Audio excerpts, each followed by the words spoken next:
بسم اللہ الرحمن الرحیم۔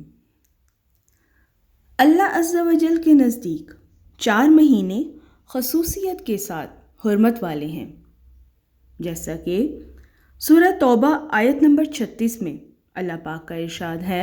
ترجمہ: بے شک مہینوں کی گنتی اللہ کے نزدیک 12 مہینے ہیں اللہ کی کتاب میں، جب سے اس نے آسمان اور زمین بنائے۔ ان میں سے 4 حرمت والے ہیں۔ یہ سیدھا دین ہے، تو ان مہینوں میں اپنی جان پر ظلم نہ کرو اور مشرکوں سے ہر وقت لڑو جیسا وہ تم سے ہر وقت لڑتے ہیں، اور جان لو کہ اللہ عز و جل پرہیزگاروں کے ساتھ ہے۔ زمانہ جاہلیت میں بھی ان 4 مہینوں کا بہت احترام کیا جاتا تھا، یہاں تک کہ قتال یعنی جنگ وغیرہ بھی حرام سمجھی جاتی تھی، جبکہ اسلام میں ان مہینوں کی حرمت اور عظمت کو اور زیادہ کر دیا گیا ہے۔ رجب میں 3 حروف ہیں: رے، جیم اور بے۔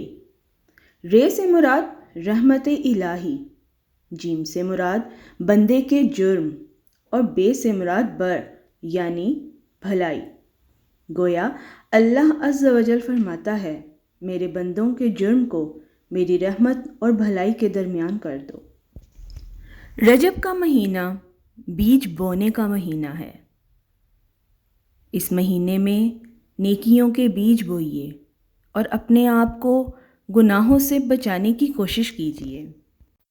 رجب کی حرمت کے حوالے سے ایک واقعہ پیش کرتی ہوں، شاید ہم نادان مسلمان اس واقعے سے کچھ سبق حاصل کر لیں اور اس مہینے کی حرمت میں اپنے گناہوں سے توبہ کر لیں۔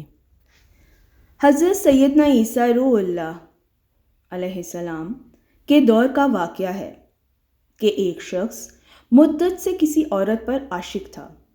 ایک بار اس نے اپنی معشوقہ پر قابو پا لیا۔ لوگوں کی ہلچل سے اس نے اندازہ لگایا کہ لوگ چاند دیکھ رہے ہیں۔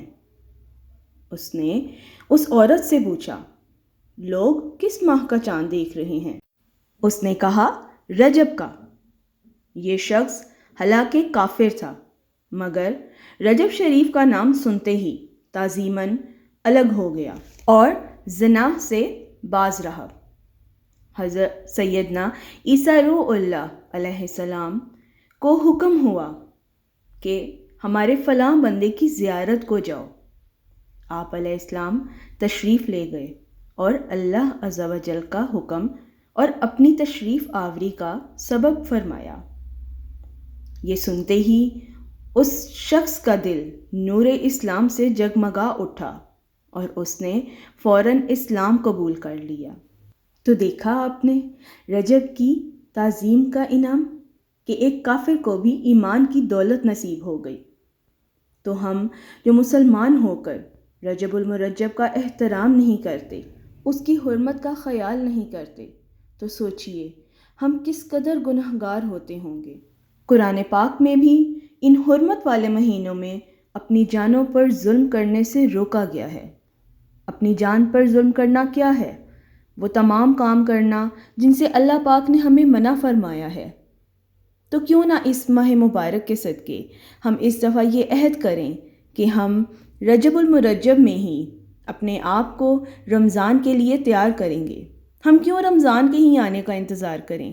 ہم کیوں نہ اسی ماہ مبارک سے کوشش کریں کہ ہم جو باقاعدگی صرف نماز نہیں پڑھتے، نماز پڑھا کریں گے، جن کی فجر کی نماز اکثر قضا ہو جاتی ہے، وہ عہد کریں کہ اس ماہ مبارک سے وہ کوئی بھی نماز قضا نہیں کریں گے، اور وہ جو تہجد کی نماز ادا کرنا چاہتے ہیں اور انتظار کر رہے ہیں کہ رمضان میں ہی شروع کریں گے، وہ اسی ماہ مبارک سے تہجد کی نماز پڑھنے کا ارادہ کر لیں۔ انشاءاللہ عز و جل اللہ پاک آپ کو اس مبارک مہینے کے صدقے ڈھیروں ڈھیر انعام عطا فرمائیں گے۔